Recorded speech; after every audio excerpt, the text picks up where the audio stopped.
Hey everyone, my name is Neil Karski and I'm the CEO of Patient Engine, a seven-figure digital marketing, lead conversion, and coaching agency for high-ticket aesthetics providers.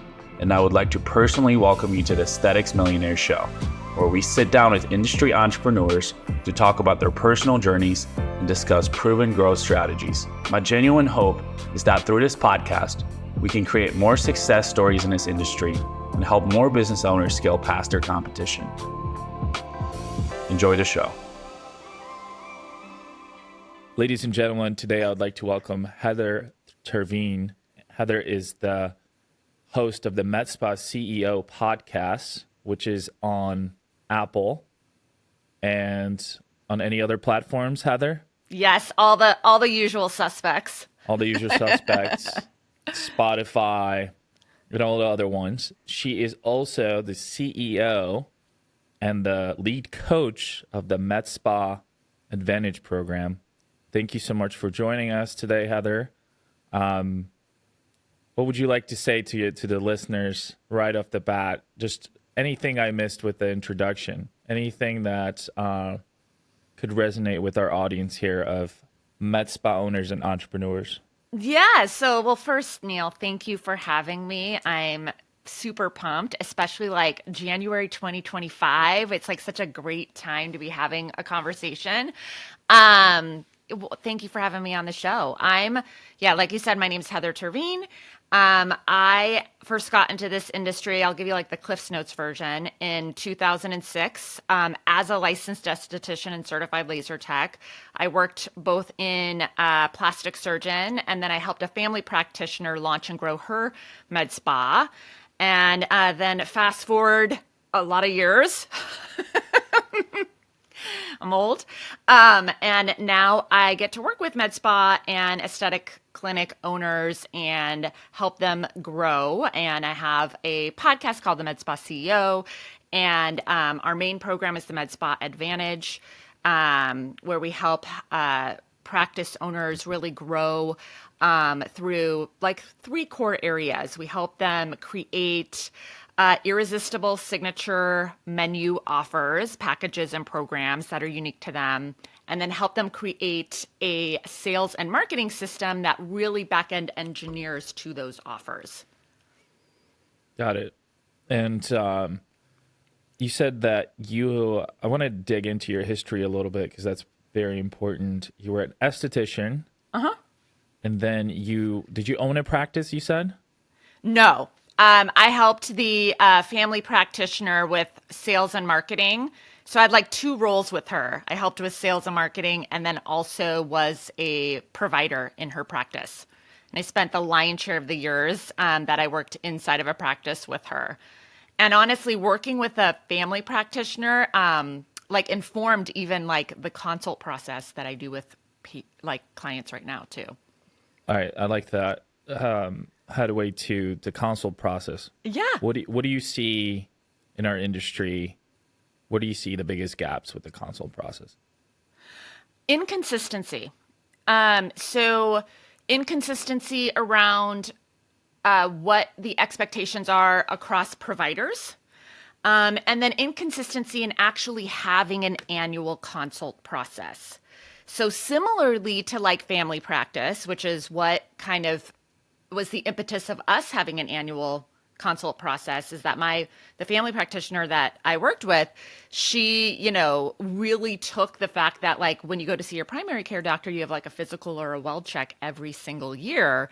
And, I think it's appropriate for all the clients I work with, I shift them to having an annual consult process. So for your active clients or patients, every single year, you take them through what is similar to what most practices are just doing for new patients as well, too.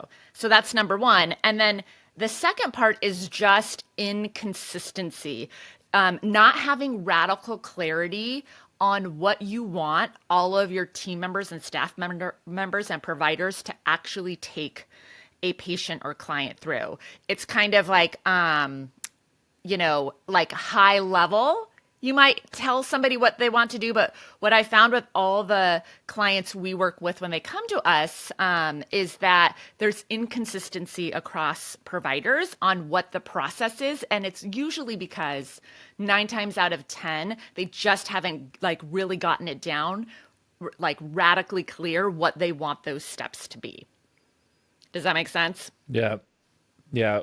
So some of the fundamentals that we introduce our clients to, because we understand that they have to be able to convert the client we generate on the agency side 100%. Yeah. is we talk about mindset, pricing strategy, the consultation questions, and having, like you said, a standardized process, objection handling, and closing.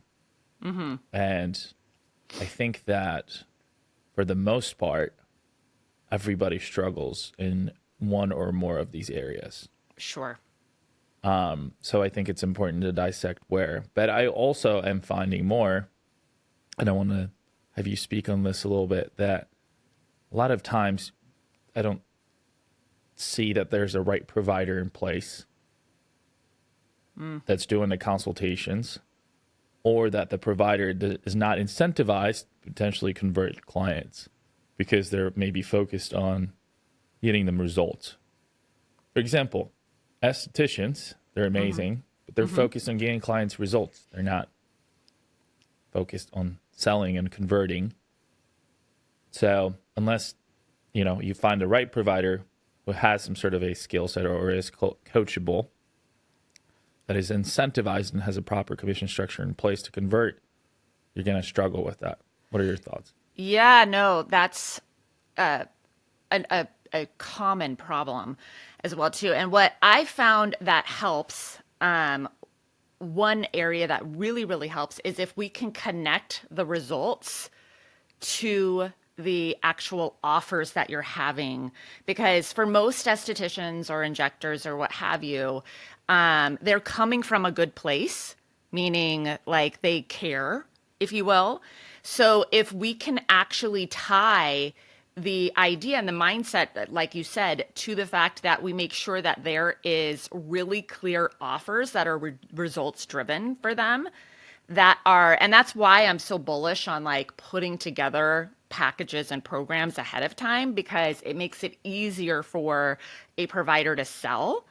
But if we can tie it and really sell them on the idea that this is in the patient or client's best interest, and tie the results so that they believe that the results are going to be better with said offer. Because let's be real, like to get an outstanding outcome, like for me to get great skin and to get lifting and tightening and all the things I want, as a patient, like it's going to take a multifaceted approach, right? It's going to take more than just one IPL or one microneedling, right? To get the results as well too. So if we're not selling, yeah, I'm big on this too. If we're not selling the best treatment plan or protocol that will be able to solve the person's pain points, then we're doing them a disservice, basically. 100%. And so we spend time coaching team members on that and selling them on that, because that is, we have a whole consult process. You have a consult process that helps, all these things. But 80% of the battle is the confidence and the conviction that they have with whatever the recommendation is. And so the job number one is also for us to sell the providers on why this is the best possible option for, whomever it is as well too. But what I found, and Neil, you have to tell me if you found this too, is that oftentimes the owners haven't taken the time to actually get clarity on what they want recommended to whom and when. And I know you guys help with that as well too, because if you can get clarity on what you want recommended to whom and when, and then you get clarity on, a process, that can be helpful as well too. But if the person is thinking the entire time, this is too expensive, in the back of their mind, it's always going to be tough for that team member to be able to sell whatever it is. Yeah. There's definitely a big disconnect between owners, managers, and client-facing staff, Sure. which Yeah. is where you come in as well, I'm sure. Yeah, and it's even, it's even in the hiring process, it's not front of mind oftentimes, and that's why I'm a big proponent of it, of making it front of mind when you're taking like when you're hiring, to be thinking about, is this person coachable? Like, does this person, I mean, oftentimes estheticians or injectors don't have sales experience, if you will.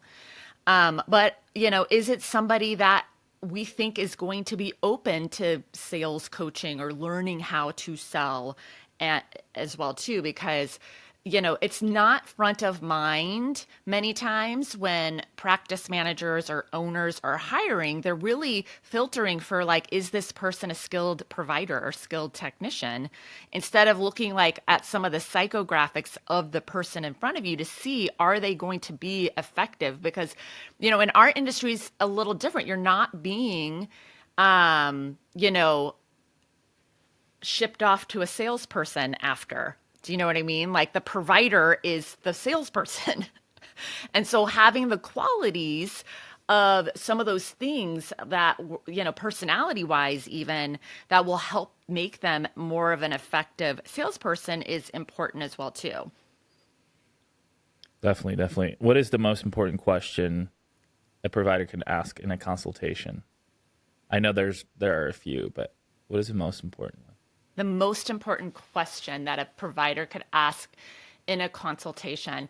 Well, I really like I actually like starting before that and really having a dialed in intake form that preemptively asks these questions of like having, so let's say, you have body sculpting at your med spa. So whatever your specialties are, so say it's, anti-aging, body sculpting, whatever it might be, taking each of those categories and then having box marks of, like, what are the things that you're looking to solve here on the intake, right? Yeah. And so whether it's like, Circling tightening body skin. yeah, areas. Exactly. And so, like, having it there and then the intake and then the provider has that. Now, sometimes people don't fill it out, but a lot of times they do, and they mark it off exactly what their problems are and the desired outcomes they're looking to have. And then I would start my questions with those right there, because it tees you up perfectly. Like, oh, you want your crow's feet and you have uneven skin tone and, like, jowling or whatever it is, because then I would ask questions. Does that make sense? Based on those things. And if they didn't fill it out, those would be the first questions that I would ask. I would bring it, oh, like, you didn't mark anything. Like, why would you book an appointment with us if you're not going to mark any of these things off? It's obvious that these things are back-end engineered to your offers. Does that make sense? So we take whatever you specialize in, take whatever your offers are, and then we make sure the intake, because that helps your providers. What's a strategy? Right. Like, it's a strategy. It has an entire flow. And then it helps really tee up the provider to where they really are just having a conversation with them, asking them questions about what they marked on those intakes. And that, like, really makes everything a lot more simple, because they're telling you these are our problems specifically. And it also helps them, like, open up to, like, all the different things that you could help them with that maybe they didn't even think of before. Like, maybe they were just thinking, I have, a bunch of melasma I want help with, right?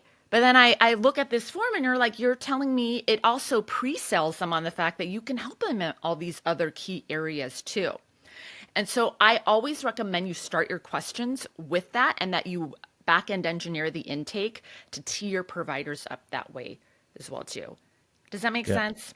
Yeah. And here's why intake forms are so important, ladies and gentlemen. They are the battle plan for the initial visit. And we all know the initial visit is a make it or break it for Sure. initiating or ending the customer journey. Right. Right. Like, you find out a lot in that initial visit, as well too. And like having a really strong intake will help you, by the very nature, like many of your clients or patients are going to open up to like maybe some things they didn't even know that it also like helps them understand the scope of all the things that your practice or clinic can help them with as well too. Yeah, definitely. Let's talk about trends for 2025. Some of the things you're seeing in the industry. What are going to be some of the more important things when it comes to marketing, sales, services, things we should be paying attention to in our practices? Yeah, I think the big trend I've seen certainly in 2024 and 2025, and really just as our industry gets more like sophisticated would be like the like technical term for it. But as our industry matures, basically, is I think you're going to see that marketing, and we're seeing this on social media certainly as well, the more specific, the more micro specific you can be in your marketing, the more effective it is going to be. I think historically in aesthetics, especially, we've gotten away with the fact that many of the things that we offer are so novel because our industry hasn't been around that long that we haven't had to be really that creative when it comes to marketing, right? Like the fact that you have Botox or whatever for many, many years was like compelling because it was something new. And that the industry has just been, the customer base has just been growing so rapidly. But I think as we mature, and I think in 2025, the more every one of you who are listening to this can actually be micro specific with your marketing. What I mean by that is actually really doubling down on, instead of just generically saying, like, we help you get glowing skin, as an example, let's just use a generic example, like actually having micro specific examples of saying, like taking your before and afters, taking your client patient testimonials and stories and using them in your front end marketing. I mean, this has been huge. And solving specific pain points and conditions is what you're saying. 100%. Like Dan Kennedy calls it that dog whistle, right? That, if you're like, hey, here's an example of a perimenopausal woman who came to us complaining of this, and this, and this is what we did, and this was the outcome. I'm like a perimenopausal woman. More information than you needed, Neil. But like, I would be like, oh, let me listen because you've like called me out, right? And so I think the people who are going to double down on being like really specific in their marketing are going to just magnetically like attract the best potential patients and clients in your market and really start to become known for certain things. I love that. Yeah, I see with platforms and with the general audience, I see trends of attention and I see trends of trust or mistrust.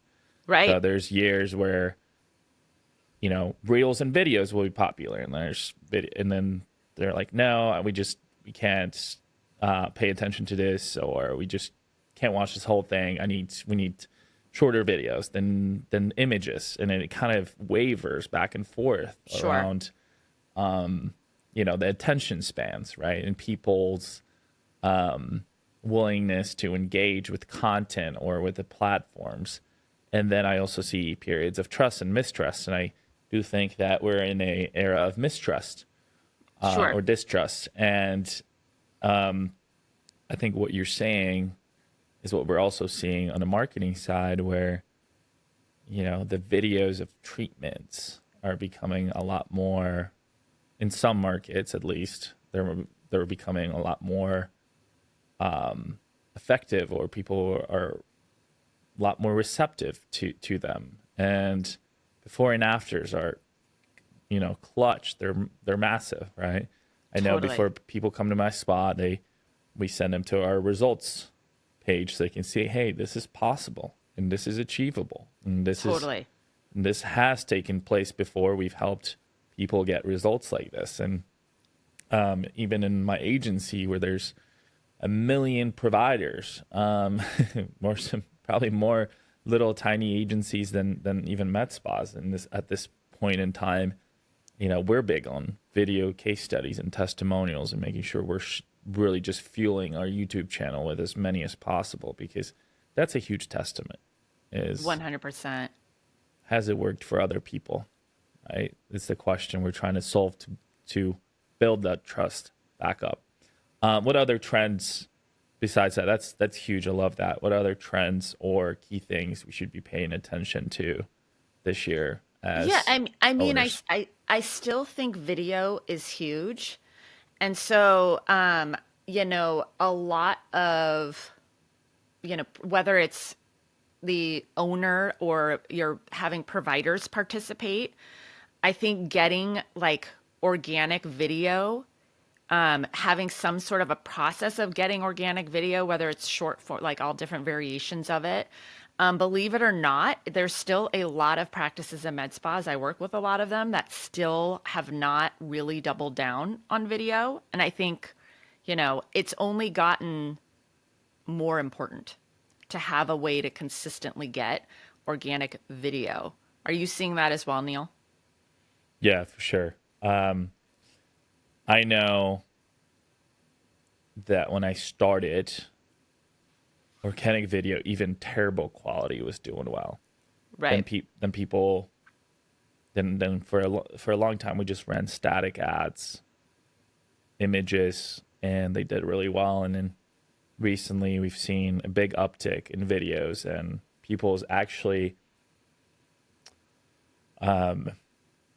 not only receptiveness, but also their willingness to read testimonials and do a little bit more research and due diligence. So that fast digital marketing, direct response, client acquisition cycle is becoming a little bit longer than we've seen, because people are watching these videos. They are paying a little bit more attention.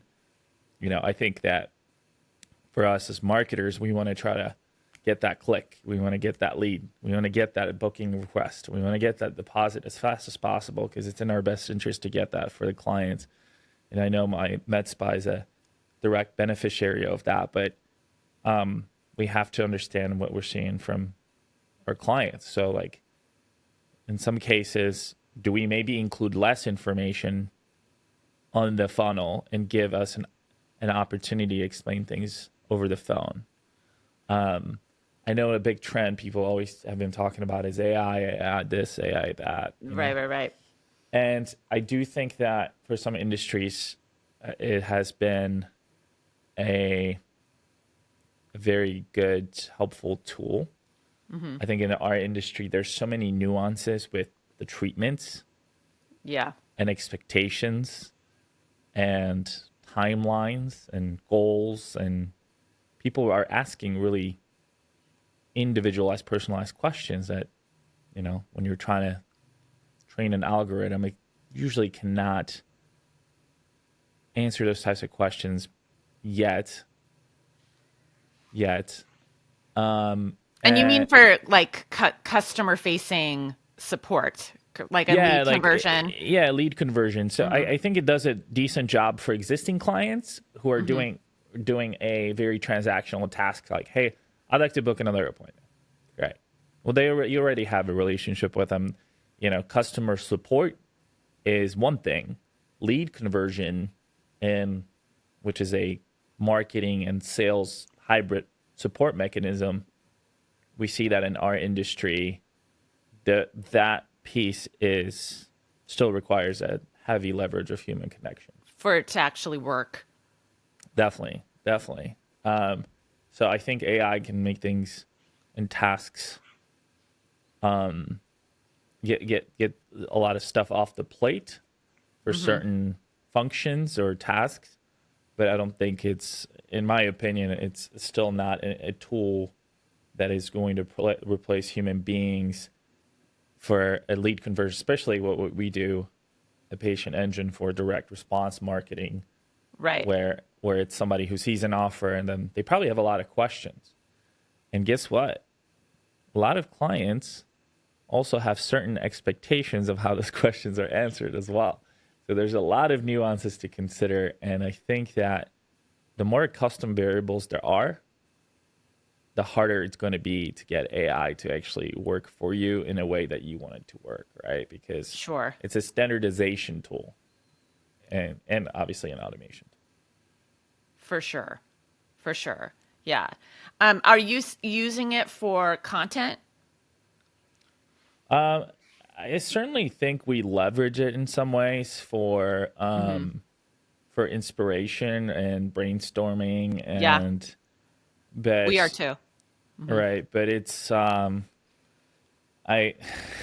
I think creative is something that is still a very much so human thing, and that every single client is different, every single market is different, every single treatment and offer is different. So I definitely think that it helps to cut the learning curve a little bit, but I think you want to be original. Yeah. It's only as good as you feed it, right? Like if I feed it a lot of content, let's say, or I'm like feeding it emails as an example, and I'm like, give me a variation or help me to be more simple, those types of things. It's very helpful in that. But if you're just having it create from scratch, like I don't think it's there yet, like, cause that, it just isn't as resonant, if you will. Yeah, and going more towards trends, I do see that more and more wellness and aesthetics and beauty and healthcare in itself are all kind of converging and merging Mm-hmm. together. Um, People are wanting to create more one-stop shops, and I do think that we've seen, especially this past year, and I think it's going to continue in this year, that competition is going to get more fierce in a sense. I've seen a lot of aesthetic providers shut down Mm-hmm. last year, and I think that this year that's going to continue being the case. If you cannot spend money on things like paid advertising, if you cannot build a loyal customer base while you actually have those clients already there from whatever marketing channels you have, then I think it's going to be things are only going to get tougher, right? Yeah. As the competition becomes more fierce. So what advice do you have for people to stay in business, stay competitive, stay growing? Well, I think people underestimate the learning curve. Especially not all of our clients, but the majority of our clients are, former, they might still be working as an injector provider inside of the business as well too. And so I think that, they underestimate the amount of marketing and selling skill sets that they will need to develop in order to effectively grow and, build a thriving business. And I don't know if you found this to be the case as well. So I think it's really shifting your, mindset first around the fact that I need to develop as many marketing and selling skills as I can, as well, in order to, because normally the number one reason folks close is around this idea of not having the business acumen to be able to, get enough customers in the door and then convert those customers profitably and then be able to ensure like a good lifetime value for each of those customers, basically, right? Like if you can get people in the door, and then, you can have a really good average appointment visit value and then a good lifetime value. I mean, that's what I think so great about the aesthetics and wellness industry too, Neil, is that, you know, I used to work with plastic surgeons, some of whom didn't have aesthetic clinics. And, you can't get more than one facelift or breast augmentation in a year, which is why many of them have aesthetic clinics now. But, with aesthetics, like your patients should be coming, like you guys, when you get a new customer for somebody, like they should stay, right? And like really developing a strong, like optimizing for that as well too, because I'm sure like your clients need to be able to have their providers be able to sell effectively, and then have even a strong internal marketing plan for their customer base as well too. Like we actually have to keep marketing to our people once they've after their first visit too. And I think that gets missed too. Right. Actually, understanding what your average client can spend, right? Right. Maximizing what your average client can spend on an annual basis, retaining your client, maximizing their circles and spheres of influence through referrals. And then in my opinion, I'm aggressive on paid ads, obviously. So I practice what you preach. So I think it's outspending your competition is going to be huge. As we see more providers enter the space, putting in couple $1,000 a month, there's a big gap in small business when you're spending between like $3K a month to like $6K a month. It's big. Even $3K to $5K a month. There's a big gap there, right? And we see it, right? With a lot of our 7-figure clients, they're spending a lot because they know they can get the patients and they know they can sell them, right? Or retain them, right? They're like, right. All right, we know this client is going to, we have 200 clients and, we make $1 million, average $5,000 client. Cool. Let's go. We'll spend, up to $500 to acquire $5,000 client. Right. Easy, right? Because they know their numbers too. Mm-hmm. What do you think as far as like looking at some of your most successful clients and Med Advantage and just people, in the industry through the tenure you've had? What are some of the common denominators between those people? And something that, they embellish and exemplify that could be a good example for, smaller practices to follow. Yeah, I think it's a couple different things. So one is like understanding who they're serving and being more intentional with who they are going after, if you will. Because when you think about, who you target matters, right? Like, and who you're thinking of as you are building out your offers and your marketing matters as well, too. So I think being intentional with who they're building their practice for, thumbs up, thumbs down, thumbs up, thumbs down. And then also there's this, like, from a mindset perspective, like they have a certain amount of self-trust to make decisions quickly. Okay. So this is less like of a specific tactic or strategy that they're using. So I've noticed, and I'd be curious what you've noticed with your clients that have, built 7 and multiple 7-figure businesses, is that they are willing to invest, like you said, but that comes from a place of self-trust as well too. They're not overthinkers on things. They take action and they get feedback. They take action and they get feedback. So that's on one hand. And then the other hand, I would say, is that they know that they have to be able, and this is like, even if I take it back, many, many years ago, the family practitioner I worked with knew, because she had borrowed 7 figures to open up her practice, that she had to optimize every single person that she saw.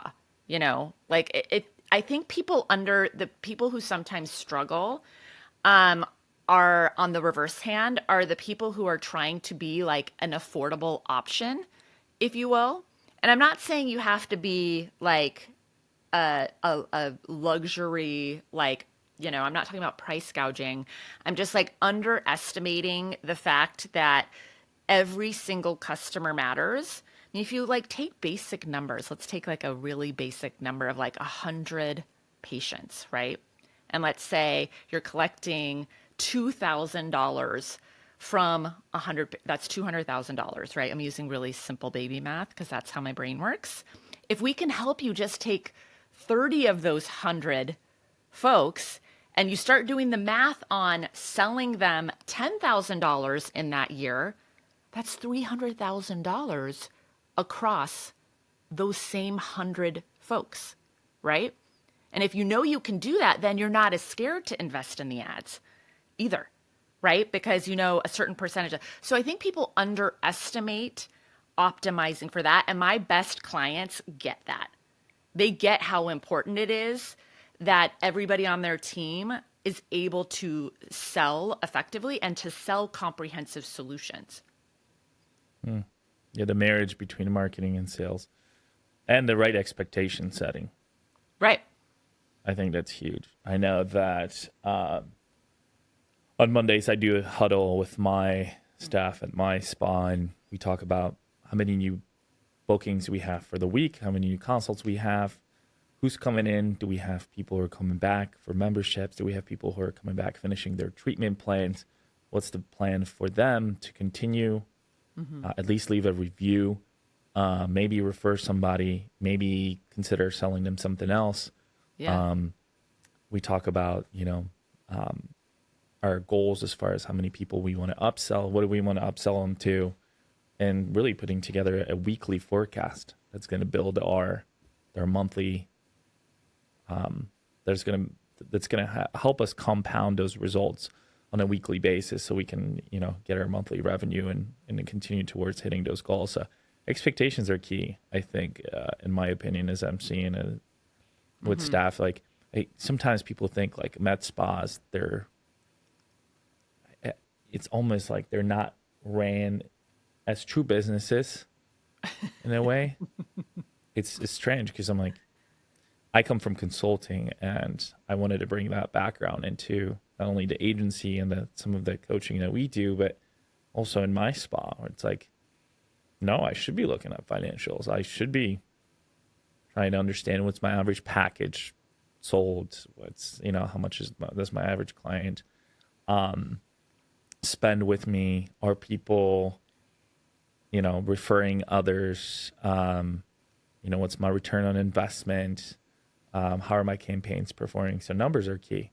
And I think that people who are going to understand their numbers, use them to set the right expectations for staff so they can help them meet their goals and understand their marketing and sales, are going to certainly outcompete others. 100%. And even like Neil, knowing that, like having KPI expectations for team members, and then when you go to hire team members, actually having those KPIs on the job description, like, hey, we've got certain KPIs that we expect this position to do, and actually, sharing it there, like just being more intentional with that. Because I'd be curious, like, what has helped you be able to hire providers that are all in on and don't give you like resistance to, wanting to talk about sales every week and tracking their sales every week, so to speak. Yeah, I think it's starts with the job description. I think is really key. So like setting the right expectations again. That's like, hey, this is a job where you'll be doing consultations and selling and fulfilling on appointments and keeping your clients accountable. Right. And then helping them understand in the interview process, like you're gonna eat what you kill a lot. Like you're gonna have a salary, but a lot of this is like if we can't sell them, we can't help them. So we're gonna fuel the marketing for you. You're gonna have an opportunity to generate your own opportunities as well, so you can make an even higher commission. But the expectation is that you're gonna have to sell. Are you comfortable with that?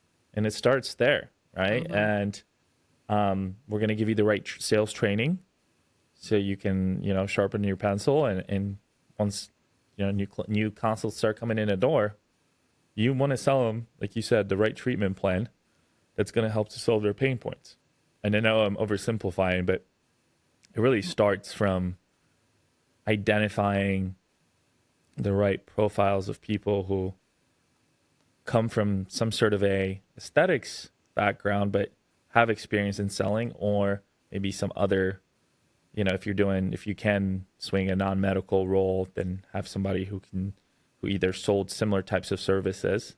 I know, for example, in body sculpting, you can do non-invasive body sculpting without certain licenses or certifications. For, more medical things, you obviously need an NP at least. So you just want to make sure that you communicate that in your hiring, in your job description, where it's like, hey, like this is what the role's going to entail. Otherwise you may not be setting the right expectations, and somebody's going to come in and they're like, hey, I'm just here to do a service. Yeah. And fulfill. For sure.